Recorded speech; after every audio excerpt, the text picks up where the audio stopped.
Well, the association with Janbai is, I would say, it's a generational linkage.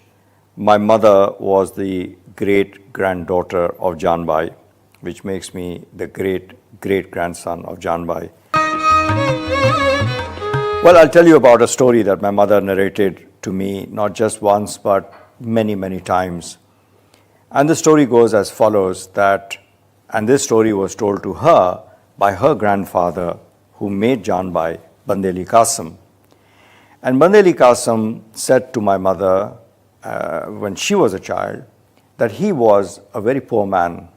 He was settled in Karachi in somewhere around the mid-1800s, and he was struggling with life. And his mother, Janbai, who he loved dearly, was very ill. She was very sick. He did not have the money for her treatment. Now, mind you, in those days, the medical facilities were not like what you have today.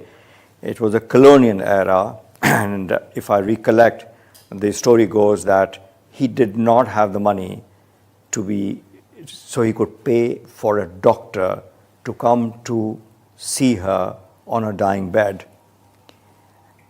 But he had a friend who happened to be a photographer.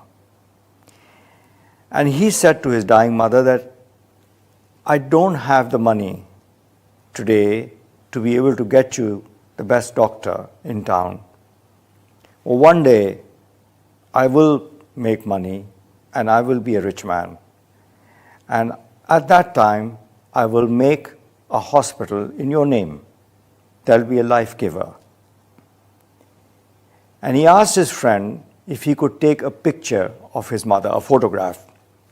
And the story goes that he told his mother that I want a photograph of yours, because in those days, mind you, again, photographs were unheard of, right? And he said to her that I would like a photograph of yours to be taken so that I can preserve it. And when I make something in your name, this photograph will be placed in that institution. And then the story goes that the photographer was called, and she was picked up from the bed, and she was put on a chair, and they put in those days, the pachedi, we call it, on her head, and she insisted that she wanted to wear her glasses because she wanted to look proper, and she did that, and she actually posed for that picture. A picture was taken, she was put back in bed. A few hours later, she passed away. And this story my mother narrated to me many, many times as a child, and I would say, tell me the story of Janbai. So this was the story. And when he did make money, he put it to good use.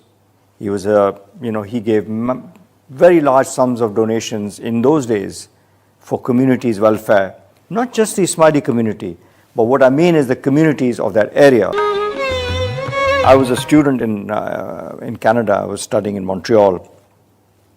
This was somewhere in 1980, and in those days, the head of the Aviation Regulatory Authority, ACAO, was based in Montreal, and the person heading that was a Pakistani at that time, and he happened to be from the community. So he one day invited a few of the Pakistani students who were at McGill for dinner at his house. And I went to his house for dinner, student and his wife. I was introduced to her as Sultan, and she said to me that there's something about you that's striking. I don't know what. Something about you. Anyway, we sat as students, typical, waiting for the food to come, because that's all you want, right? Good home-cooked food. Anyway, we got talking, and then she said, which family do you come from? Whose son are you? And I said, I'm Akbar Allana and Malik Sultan Allana's son. And this woman just starts to cry. She got up. She just picked me up from the chair literally hugged me and just would not stop sobbing. I had no idea what was going on there. And she said, "Do you know who I am?" I said, "No." She said, "I'm the doctor who was there giving birth. When your mother was giving birth, I was a doctor." And I was completely taken aback. I had no idea. And she said, "You're my baby." It was such a unique moment. And she used to work in Janbai. And what was her name?